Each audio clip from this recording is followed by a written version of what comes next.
Feliz día para todos, súper bienvenidos a esta mega masterclass en donde les voy a explicar cómo saber cuál es tu tarifa progresiva y marginal de renta. Si están en el 0, el 19 o por allá en el máximo del 39%.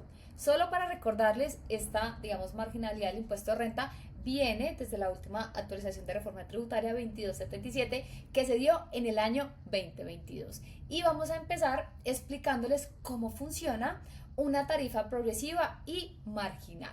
¿Qué significa progresiva? Significa que a medida que yo voy ganando más, progresivamente voy a pagar un margen de impuestos diferente, es decir, no por todo voy a pagar el 39 ni por todo voy a pagar el 0%, sino por cada margen de esos ingresos voy a pagar un porcentaje distinto. Todo lo encontramos en el artículo 241 del Estatuto Tributario. Ojo, esta tarifa aplica únicamente para las personas que sean residentes fiscales en Colombia, nacionales que cumplan con todas las condiciones de residencia fiscal. Entonces acá nos dice que la tarifa marginal de impuestos empieza en el 0% y va hasta un máximo del 39%. Y que hay unos márgenes, entonces dice, mire, por los primeros 0 a 1090 VTs vas a pagar 0%, de 1090 a 1700 el 19%, pero nosotros les vamos a regalar un recurso, una herramienta que lo denominamos tarifa progresiva y marginal, en donde les convertimos a pesos esos 1090 VTs, por ejemplo, que son 51.300.000. Pero antes de llegar acá, vamos a analizar una declaración de renta de cómo y en qué momento empezamos a utilizar esta tablita para saber en qué porcentaje de renta nos encontramos. Entonces, por acá les traemos la declaración de renta de un contribuyente. Condiciones especiales de esta declaración de renta. Esta persona tiene un salario integral y además tiene unos ingresos de rentas de capital. Es decir, esta persona tiene dos fuentes de ingreso. Lo primero que ustedes tienen que entender es que la declaración de renta aplica por todos los ingresos globales. Entonces, si tú eres un residente fiscal colombiano, tendrás que llevar a tu declaración de renta todos tus ingresos que generes en Colombia y los que generes de fuente extranjera. Estados Unidos, Chile, Europa, Reino Unido, todos los ingresos vendrán incluidos dentro de la declaración de renta. Y existe un proceso de depuración. Y en el proceso de depuración es donde generamos un mayor beneficio para pagar menos el impuesto de renta. ¿Dónde empieza la depuración? Entonces por acá les voy a, digamos, como que dibujar cómo funcionaría, digamos, la depuración del impuesto de renta. Entonces lo primero que nosotros tenemos que tener en cuenta es que empezamos, digamos, con los ingresos que efectivamente generamos, ¿cierto? Entonces esta persona tiene unos ingresos de rentas de trabajo de 205.800.000 y adicionalmente tiene unos ingresos de rentas de capital de 3 millones de pesos. Entonces, como que se suman los dos ingresos, ¿cierto? Y hagan de cuenta que esto es como un embudo, ¿cierto? Y vamos a ir haciendo la depuración de ese embudo. Entonces, lo primero, partimos de los ingresos. Entonces, tienen los ingresos de trabajo, 205 millones de pesos, y de rentas de capital, 3 millones de pesos. Por acá. Entonces, ahí, 205 más 3 millones 25.000. Pero no por todo eso vamos a pagar impuestos, porque resulta que por acá el valor sobre el cual vamos a esa tablita del 241 es de 155 millones de pesos. Entonces 205 más 3 millones, eso nos da 208, pero al final llegamos a 155, es decir, que en el camino se nos quedan unos ingresos sobre los cuales no vamos a tributar. ¿En dónde empieza la depuración? Entonces, primera capita de la depuración, ingresos no constitutivos de renta. Como su nombre lo indica, pues no es un ingreso que constituya renta. En el salario, ¿qué es? Los aportes que hacemos al sistema de seguridad social, ese 4% que nos descuentan cuando somos empleados o el 28.5% que pagamos cuando somos independientes, cuando tenemos un contrato de prestación de servicios, somos contractor. Entonces, en este caso, esta persona pagó en seguridad social 13 millones de pesos. Y luego vienen también, fíjese que en la renta de capital también hay unos ingresos no constitutivos de renta. En este caso, ¿cuáles son? Entonces, para los rentistas de capital hay ciertas inversiones que tienen beneficios tributarios. En este caso, por ejemplo, inversiones en CDTs, en cuentas de alta rentabilidad, algunos productos fiduciarios tienen un beneficio tributario que lo pueden encontrar en el artículo 308-1 del Estatuto Tributario. ¿Qué dice el artículo 38-1 del Estatuto Tributario? Se llama componente inflacionario. ¿Qué es el componente inflacionario? Que un porcentaje del ingreso que yo gane no va a constituir renta ni ganancia ocasional. ¿Quién determina ese porcentaje? Entonces, ese porcentaje lo determina el gobierno, ¿cierto? Cada año en términos de comparar, digamos, la tasa de renta, la inflación con un indicador, digamos, de los productos de renta fija anual. Para el año 2024, o sea, para la renta que acabamos de presentar, ese porcentaje era el 50.88%. Pero, por ejemplo, en el año 2023, que fue el que presentamos el año pasado, era del 66.71%. Y en 2022 del 100%. ¿Qué significa? Cada año ese porcentaje va a variar. Que es importante conocerlo porque así podemos saber en qué inversiones podemos, digamos, invertir con beneficio tributario. Entonces, digamos, en la entidad financiera, cada uno les va a certificar, digamos, el beneficio tributario que les aplica. Entonces, por acá tenemos el 38-1 y dice, no constituye renta ni ganancia ocasional la parte que corresponda al componente inflacionario de los rendimientos financieros percibidos por personas naturales y sucesiones líquidas que provengan de. Entonces, acá nos dan, digamos, unas características de quién se puede tomar el beneficio. Entonces, que provengan de entidades que están sometidas a inspección y vigilancia a la Superintendencia Financiera, es decir, que debe estar, digamos, regulado en este sentido. ¿A qué tipo, digamos, de inversiones le aplica? Entonces dice títulos de deuda pública, bonos y papeles comerciales.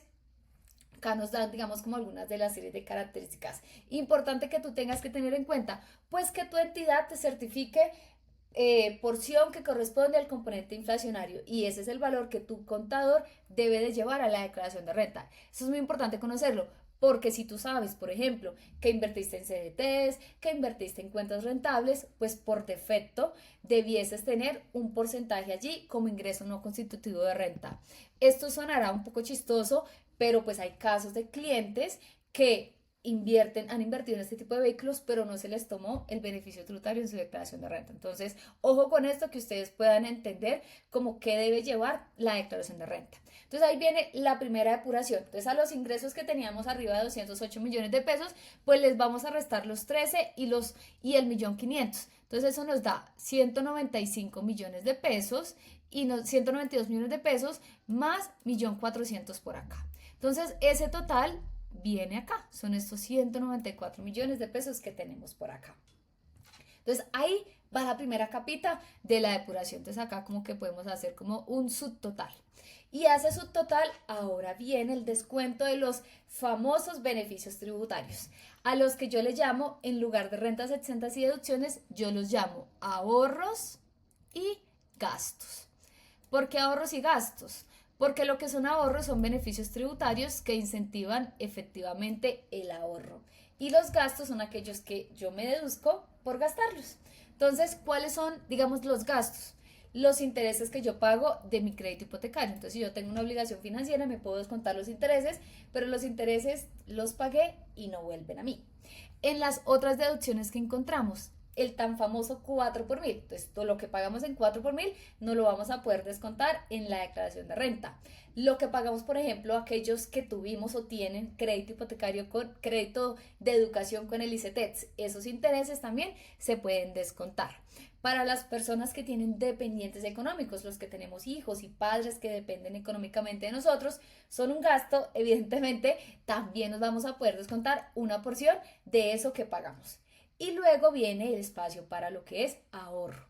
¿Qué ahorro? No el ahorro que yo hago en el CDT, no el ahorro que yo hago en la cuenta de alta rentabilidad o en las acciones que me compro del mercado global colombiano. No, es el ahorro que yo hago en cuentas estratégicas, que su enfoque sea hacia la jubilación o hacia la vivienda.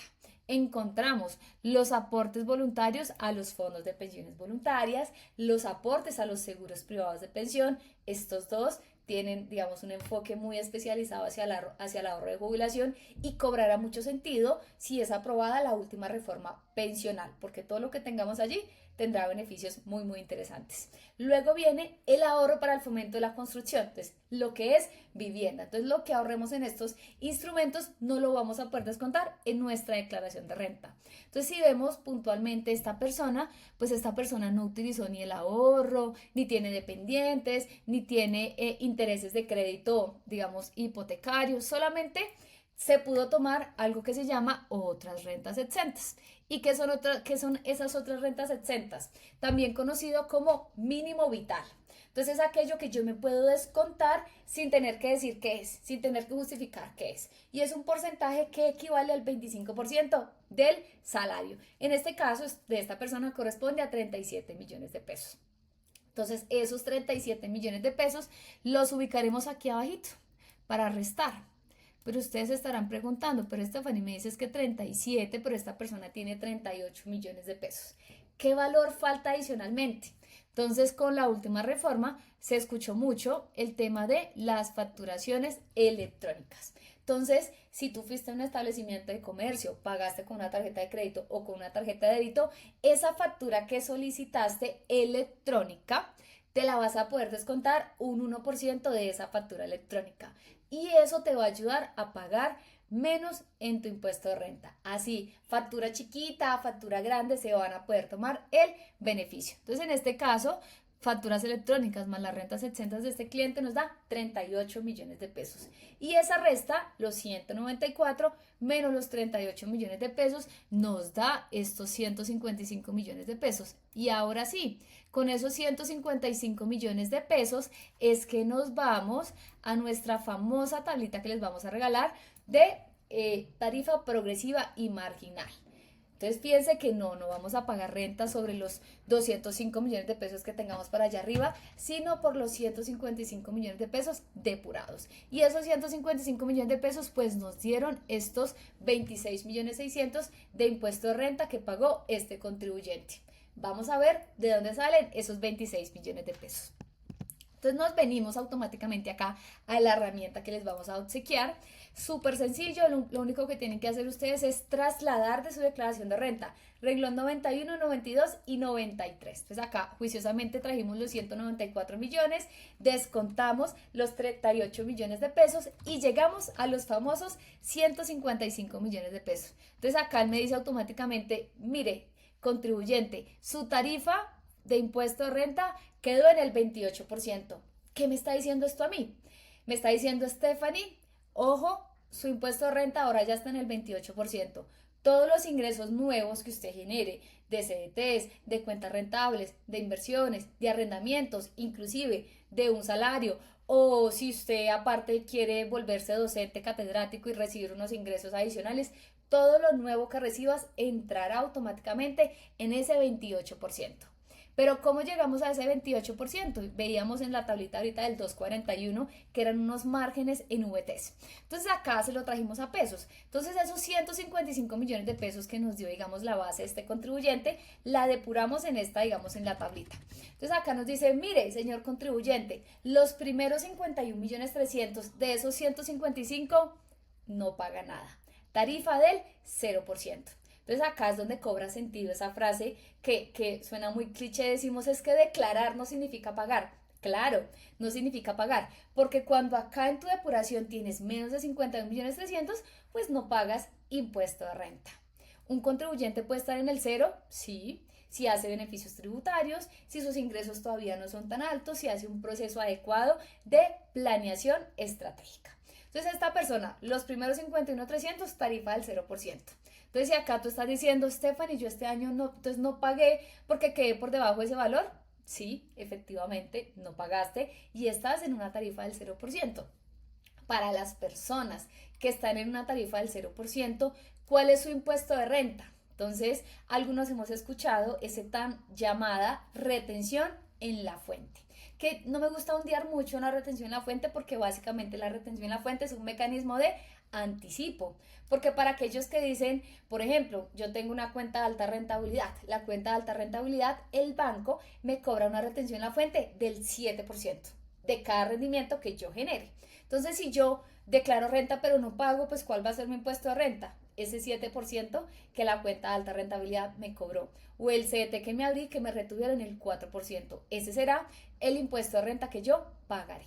Pero yo creo que eso nos da para otra clase también bien detalladita para contarles de qué se trata. Entonces luego sigue la siguiente capita, entonces el siguiente escalafón dentro de la progresividad que hablábamos ahorita. Entonces luego seguimos con el 19%. Entonces los siguientes 28 millones de pesos de esos 155 pagan ahí empezamos a pagar. Entonces pagan de impuestos 5.454.000 pesos. Y luego, como me paso para el siguiente escalafón, entonces me pasé para el 28%.